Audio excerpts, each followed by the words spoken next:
لي صدري ويسر لي أمري واحلل عقدة من لساني يفقهوا قولي رب زدني علما اللهم إني أسألك علما نافعا ورزقا طيبا وعملا متقبلا ربي يسر ولا تعسر وتمم بالخير آمین یا رب العالمین۔ میں امید کرتی ہوں آپ سب خیر عافیت سے ہوں گے، صحت و ایمان کی بہترین حالت میں ہوں گے انشاءاللہ تعالی۔ الحمدللہ الحمدللہ ثم الحمدللہ، اللہ کا یہ احسان ہے کہ اس نے آج ہمیں اس کلاس کے ذریعے جمع کیا تاکہ ہم اس کتاب کا کچھ حصہ سمجھے، پڑھے اور اس پر عمل کرنے کی کوشش کریں انشاءاللہ تعالی۔ اللہ رب العالمین سے دعا ہے کہ وہ ہماری زندگی ہمارے لیے آسان کرے، ہمارے لیے ہماری نمازیں آسان ہو جائے، ہمارے لیے قرآن آسان ہو جائے، قرآن کو پڑھنا، قرآن کو سمجھنا ہمارے لیے آسان ہو جائے۔ الحمدللہ کل ہم نے 17ویں پارے کا خلاصہ دیکھا تھا، آج ہم 18ویں پارے کی شروعات کرتے ہیں سورۃ المومنین سے۔ لیکن اس پارے میں اس 18ویں پارے میں سورۃ المومنین اور سورۃ النور رکھا گیا ہے اور سورۃ الفرقان کے 20 آیتیں ہیں، لیکن آج ہم سورۃ المومنین اور سورۃ الفرقان دیکھیں گے انشاءاللہ۔ ہم کل سورۃ النور دیکھیں گے کیونکہ سورۃ النور میں ہمارے لیے بہت اہم باتیں بتائی گئی ہیں، ہمارے لیے بہت احکام ہیں، مینس ایک عورت کو کس طرح سے اس کی زندگی گزارنا ہے، کچھ پردے کے احکام ہیں۔ انشاءاللہ ہم اس کو کل تھوڑا اچھے سے اور ڈیٹیل میں دیکھیں گے۔ آج ہم صرف سورۃ المومنین اور سورۃ الفرقان کو دیکھتے ہیں۔ چلیے ہم شروع کرتے ہیں۔ مومنین، بسم اللہ الرحمن الرحیم۔ یقیناً مومن فلاح پا گئے، قد افلح المومنون، کہ یقیناً افلح فلاح پا گئے مومنون، جو مومن ہیں فلاح پا گئے۔ وہ لوگ جو اپنی نمازوں میں خشوع اختیار کرتے ہیں، وہ لوگ جو فضولیت سے دور رہتے ہیں، اور وہ لوگ جو زکوٰۃ ادا کرنے والے ہیں، اور وہ لوگ جو اپنی شرمگاہوں کی حفاظت کرتے ہیں، سوائے اپنی بیویوں کی اور عورتوں کے، ان عورتوں کی جو ان کی لونڈیاں ہیں، ان کے بارے میں وہ قابل ملامت نہیں ہیں۔ البتہ جو اس کے علاوہ کچھ اور چاہیں وہ زیادتی کرنے والے ہیں، اور وہ لوگ جو اپنی امانتوں اور عہد پیمانوں کا پاس رکھتے ہیں، اور جو لوگ اپنی نمازوں کی حفاظت کرتے ہیں، یہی لوگ جنت کے وارث ہیں۔ سورۃ المومنین میں شروع میں اللہ تعالیٰ نے 10 آیاتوں میں بتایا ہے کہ ایک مومن کی صفات کیا ہوتی ہیں، ایک مومن کے لیے اس کی صفاتیں کیا ہیں، اور مومن کیا ہوتا ہے۔ مومن وہ ہے جو اپنی نمازوں کی حفاظت کرتا ہے،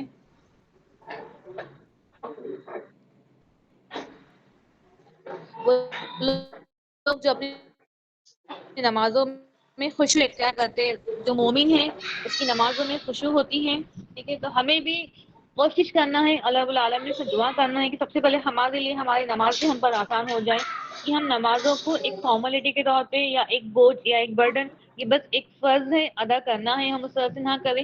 اللہ رب العالمین سے دعا ہے کہ وہ ہمیں اتنی ثابت قدمی دے، ہمیں استقامت دے کہ ہمارے لیے ہماری نمازیں، ہمارے لیے پورے 5 وقت کی نمازیں، ہمارے لیے تہجد آسان ہو جائے، ہم نمازوں میں خشوع اختیار کریں، کیونکہ مومن وہ ہوتا ہے یا مومنہ وہ ہوتی ہے جس کی نمازوں میں خشوع ہوتی ہے، وہ لوگ جو اپنی نمازوں میں خشوع اختیار کرتے ہیں۔ ایک مومن کو بتایا گیا ہے کہ مومن وہ ہے جس کی نمازوں میں خشوع ہوتی ہے، اور وہ لوگ جو فضولیات سے دور رہتے، جو مینس ایسی لغو باتیں، ایسی فضول باتیں جس میں شاید ہمارا ٹائم بھی ویسٹ ہوتا ہے، جس میں وقت بھی ضائع ہوتا ہے، اور جس میں مینس کچھ ایسی باتیں، فضولیات کی باتیں جو ہمیں دین سے، جو ہمیں اللہ سے، جو ہمیں ذکر سے، جو ہمیں عبادت سے، جو ہمارے جو فرض ارکان ہیں اس سے دور رکھے، جس سے ہماری مینس بہت ساری ایسی باتیں جس سے ہمارے دلوں میں وسوسے آئیں، وہ فضولیت کی باتیں ہیں۔ تو مومن وہ ہوتا ہے جو ان سب چیزوں سے دور رہتا ہے۔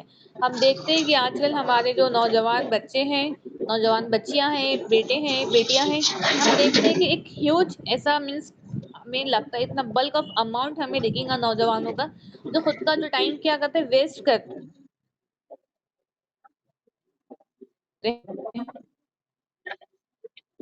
ہیں، خود کا ٹائم ضائع کرتے فضولیات پہ، اکثر ٹی وی پر ہو، موبائل پر ہو، کچھ گیمز پر ہو، یا کچھ اس پر ہو جیسے جو انہیں دین سے دور کرتی ہیں۔ تو مومن کی صفات نہیں ہوتی ہے۔ مومن وہ ہوتا ہے والذین هم عن اللغو معرضون، وہ ہوتا ہے جو فضولیات سے دور رہتا ہے، اور وہ لوگ جو زکوٰۃ ادا کرنے والے ہیں، اور وہ لوگ جو اپنی شرمگاہوں کی حفاظت کرتے ہیں، سوائے اپنی بیویوں کے اور ان کی عورتوں کی، جو ان کی لونڈیاں ہیں، ان کے بارے میں وہ قابل ملامت نہیں ہیں۔ البتہ جو اس کے علاوہ کچھ اور چاہیں وہ زیادتی کرنے والے ہیں، اور وہ لوگ جو اپنی امانتوں اور عہد پیمانوں کے پاس رکھتے ہیں۔ تو یہاں پر بتایا گیا ہے کہ مومن کی وہ صفات ہوتی ہیں جو کیا کرتا ہے اگر اس کے پاس میں کوئی امانت رکھی جاتی ہے، اگر اس کے پاس میں کوئی امانت رکھی جاتی ہے تو وہ امانت میں خیانت نہیں کرتا ہے. اب ایسے بہت ساری چیزیں ہو سکتے ہیں، مینس امانت میں بہت ساری چیزوں کا شمار ہے، سونا ہے، چاندی ہے، یا کسی کا مال ہے، کسی کی زمین ہے. اگر کسی کے پاس میں امانت کے طور پہ رکھی گئی ہے تو مومن وہ ہوتا ہے جو امانت میں خیانت نہیں کرتا ہے. ایون اگر کسی نے کسی سے کچھ بات کہی ہے، دو لوگوں کی ملاقات ہوئی ہے، اگر کسی نے اپنا راز یا اپنی کچھ بات کسی کو بتائی ہے، گفتگو کی ہے، تو وہ باتیں بھی کسی مومن کے لیے وہ باتیں بھی کیا ہے، امانت کے طور پر امانت ہے. مطلب اسے نہیں چاہیے کہ اگر کسی نے کچھ اس سے کچھ ایسی بات کہی ہے جو کسی اور کو نہیں کہنا ہے، تو ایک مومن کا فرض بنتا ہے کہ ان باتوں کی بھی وہ کیا کرے، امانت داری کرے. اور جو لوگ اپنی امانتوں اور عہد پیمانوں کا پاس رکھتے ہیں، عہد و پیمان مطلب سب سے پہلا عہد جو ہم نے عالم ارواح میں ہم نے جو اللہ رب العالمین سے کیا تھا اس کی عبادت کا عہد.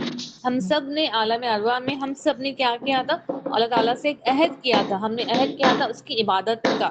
ٹھیک ہے، تو سب سے اس کی بندگی کا، تو سب سے پہلے یہ عہد ہے. اور اکثر جو موقع پہ جو بھی ایک انسان دوسرے انسان سے عہد کرتا ہے تو کہا جاتا ہے کہ مومن وہ ہے جو اپنے عہد کی حفاظت کرے. اگر کسی سے وعدہ کیا ہے تو وعدے کو پورا کرنا ہے. تو عام طور پہ ہوتا ہے کہ ہم ایک دوسرے سے کچھ وعدے کرتے ہیں، اور اس زمانے میں بھی مومن بہت ساری باتوں کو لے کر ان زمانے میں بھی کیا تھے، وعدوں کا سلسلہ، وعدوں کا جو تھا یہ رواج بہت زیادہ عام تھا. تو کہا گیا ہے کہ مومن وہ ہوتے ہیں جو اپنی وعدوں کی بھی کیا کرتے ہیں، حفاظت کرتے ہیں. اور جو لوگ اپنی نمازوں کی حفاظت کرتے ہیں. دیکھیے نمازوں کی بھی حفاظت مطلب سب سے پہلے تو ہمیں نمازوں کو صحیح طریقے سے پڑھنا ہے، ہمیں نمازوں کو خشوع کے ساتھ پڑھنا ہے. اور ہمیں جو بار بار کہا جاتا ہے کہ جو مومن وہ ہے جو سجود کرتا ہے، جو رکوع کرتا ہے. ٹھیک ہے، تو ہمیں ہمارا ہمیں خود میں چیک کرنا ہے کہ ہم جس طرح سے نماز پڑھ رہے ہیں، ہمارے نماز کی تحریکوں کو ہمیں چیک کرنا ہے، ہمیں خود کے سجود چیک کرنا ہے کہ ہم صحیح طریقے سے کر رہے ہیں، خود کے رکوع کو ہمیں چیک کرنا ہے. جو بھی ہم اس میں تلاوت کرتے ہیں، جو بھی ہم دعا پڑھتے ہیں، جو بھی ہم سورہ پڑھتے ہیں، تو ہمیں خود کو چیک کرنا ہے یہ ہم صحیح پڑھ رہے ہیں یا نہیں پڑھ رہے ہیں. یہی لوگ ہیں جنت کے وارث ہیں.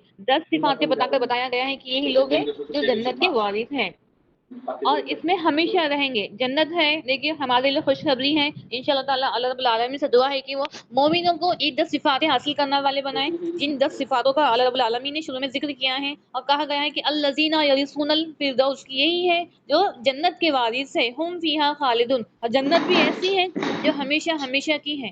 جنت بھی ایسی ہے جو ہمیشہ ہمیشہ کی ہے. تو ایک مومن کی منزل صرف جنت ہی ہوتی ہے.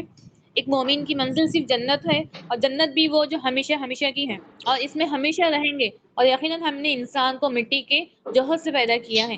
یہاں پر اللہ رب العالمین بے شک ہمیں پتہ ہے، اللہ رب العالمین یہاں پر ہمیں بتا رہے ہیں وَلَقَدْ خَلَقْنَا الْإِنسَانَ مِنْ صَلَاصَةٍ، مینس مٹی سے، من طین کی مٹی سے پیدا کیا گیا ہے. پھر ہم نے اسے ایک محفوظ جگہ ٹپکی ہوئی بن میں تبدیل کیا. پھر اس بوند کو لوٹڑے کی شکل دی، پھر لوٹڑے کو بوٹی بنایا، پھر بوٹی سے ہڈیاں بنائی، پھر ہڈیوں پر گوشت چڑھایا، پھر اسے ایک دوسری شکل میں بنا کھڑا کیا. بڑا ہی بابرکت ہے اللہ سب کاریگروں سے اچھا کاریگر